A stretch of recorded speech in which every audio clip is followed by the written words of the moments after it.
নমস্কাৰ বন্ধু বান্ধৱীসকল। মোৰ মাজুজনী ভাগিন ইয়াত আহোঁতেই তুলনি হ'ল আৰু সেয়েহে তাই এনেকৈ ৰখা হৈছে। আৰু আমি তিনিওজনী মাহীয়েকে লগ লাগি বজাৰ কৰিবলৈ বুলি ওলাই গ'লোঁ।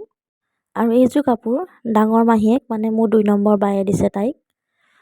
আৰু তাৰপিছত আমি বেড কভাৰ কিনিলোঁ আৰু অলপ সৰু সুৰা বজাৰ আছিলে কৰিলোঁ। তাৰপিছতে আমি গ'লোঁ আমাৰ চিনাকি দোকান, য'ত আমি সকলো গহনাৰে বনাওঁ। আচলতে আমি ইয়াত অৰ্ডাৰ কৰিছিলোঁ আগতে, কিন্তু এতিয়া দাদাজনে ক'লে তেওঁলোকে নতুনকৈ এইটো ষ্টাৰ্ট কৰিছে, ৰেডিমেড পোৱা যাব। সকলো জুৱেলাৰীয়ে হলমাৰ্ক আছে আৰু সেয়েহে মই ইয়াৰ পৰা ফুলি এযোৰ ল'লোঁ তাইক দিবলৈ বুলি। আৰু তাৰপিছত আমি ওলাই আহি কইনাৰ বাবে চেণ্ডেল কিনিলোঁ। এয়া চেণ্ডেলৰ দোকানত সোমাইছোঁ।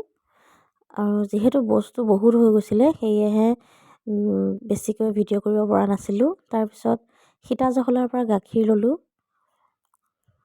ঘৰত খাবলৈ বুলি। আৰু এয়া চাওক, ঘৰ আহি পালোঁ, পেণ্ডেল দি আছে দাদাসকলে।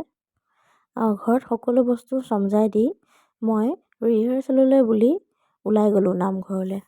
আৰু এয়া নামঘৰত গৈ মই ভাওনাৰ আখৰা কৰিছোঁ। এয়া শ্ৰীকৃষ্ণৰ প্ৰৱেশ নৃত্য কৰি আছোঁ। তাৰপিছত ভাৱৰীয়াসকলেও নৃত্য কৰিব আৰু নাটখন আৰম্ভ কৰা হ'ব।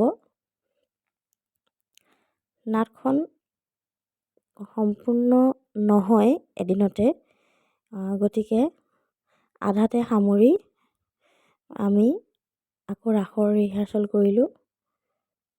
এয়া ৰাসৰ আখৰা কৰি আছোঁ। মোৰ লগতে আমাৰ গুণগুণেও নাচিছে দেই এইবাৰ। এয়া চাওক, তাই নাচিছে, তাইও আখৰা কৰিছে। আৰু আখৰা কৰি আমি ঘৰলৈ ঘূৰি আহিলোঁ, গুণগুণ আৰু মই। আৰু আজিৰ ভিডিঅ'টো ইমানেই। তেন্তে আজিলৈ আহিছোঁ, বাই।